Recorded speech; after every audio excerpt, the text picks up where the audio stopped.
오늘 저희가 드릴 이슈는 박원순 성추행 사건 다시 보기입니다. 박원순 전 서울시장의 성추행 사건 피해자 기혁 씨가 오늘 기자회견을 열었습니다. 기혁 씨는 지난해 7월 이 사건이 공개된 뒤에 지난 8개월 동안 겪은 심경과 바람을 직접 밝혔는데요. 박 전 시장의 위력 때문에 피해 사실을 제대로 말하지 못했고 피해 사실이 공개된 뒤에도 오히려 피해자인 자신이 고통을 겪었다고 했습니다. 그분의 위력은 그분의 잘못에 대해 그 사람을 향하여 잘못이나 말하지 못하게 만들었습니다. 그분의 위력은 그가 세상을 떠난 이후에도 그의 잘못을 인정하지 않는 사람들로 인해 저를 지속적으로 괴롭게 하고 있습니다. 그분의 위력은 자신들만이 정의라고 생각하는 사람들이 무자비하게 저를 괴롭힐 때 그들의 이념을 보호하기 위한 수단으로 활용되었고 저를 괴롭히는 일에 동조하도록 하였습니다. 기혁 씨는 오늘 기자회견으로 자신의 얼굴이 외부에 공개되는 데 따르는 불이익 우려를 감수하면서까지도 왜 이렇게 언론 앞에 나섰던 걸까요? 지난해 7월 박 전 시장이 스스로 목숨을 끊은 뒤에 사법적으로 이 사건의 실체적 진실은 아직 규명되지 않았습니다. 경찰은 지난해 12월 박 전 시장의 성추행 사건을 불기소 의견으로 검찰에 송치했습니다. 박 전 시장 사망으로 공소권 없음 결정을 내린 겁니다. 전현직 서울시 관계자들의 성추행 방조 의혹도 혐의 없음 처분했습니다. 5달 동안 46명의 수사 인력을 투입해 내린 결론이었습니다. 오히려 경찰 수사가 아닌 기혁 씨의 다른 사건 재판에서 박 전 시장의 성추행으로 인한 피해 사실이 일부 인정되기도 했는데요. 지난 1월 법원은 피해자가 박 전 시장 밑에서 근무한 지 1년째부터 노골적으로 성적 내용이 담긴 문자를 받았다는 진술을 했다고 밝혔습니다.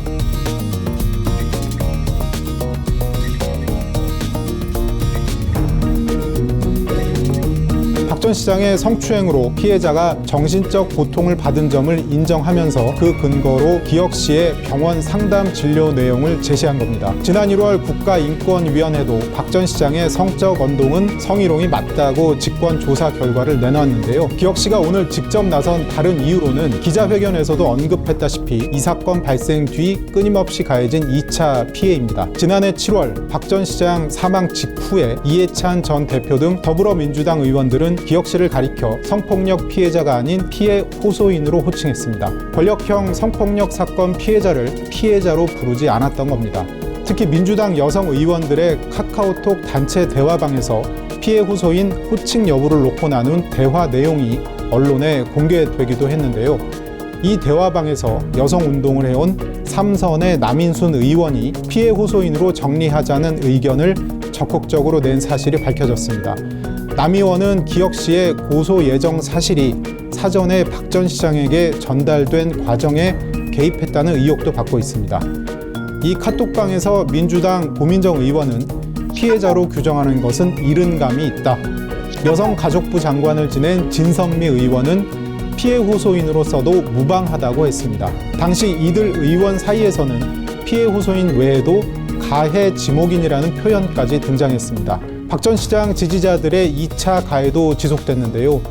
김민웅 경희대 미래문명원 교수는 지난해 12월 자신의 페이스북에 기혁 씨의 실명이 담긴 손편지를 그대로 올렸다가 논란이 일자 곧장 내렸습니다. 김 교수는 이 일로 고소를 당해서 지난달 경찰 조사를 받았지만 아직 사건 처리는 되지 않았습니다. 박 전 시장의 지지자로 보이는 사람들은 인터넷 등에 기혁 씨의 실명과 직장을 공개하기도 했습니다. 또 오는 19일에는 박 전 시장의 성희롱 근거를 찾을 수 없다는 내용을 담은 오마이뉴스 기자의 책이 출간될 예정이기도 합니다. 피해자 기혁 씨는 오늘 기자회견에서 자신의 회복에 가장 필요한 것은 용서라고 했습니다.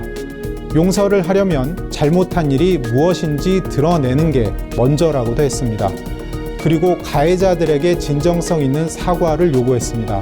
기혁 씨의 말대로 상식과 정의에 부합하는 과정을 거쳐서 기혁 씨가 다시 일터로 돌아가 일상으로 회복하는 날이 오기를 기대해 봅니다.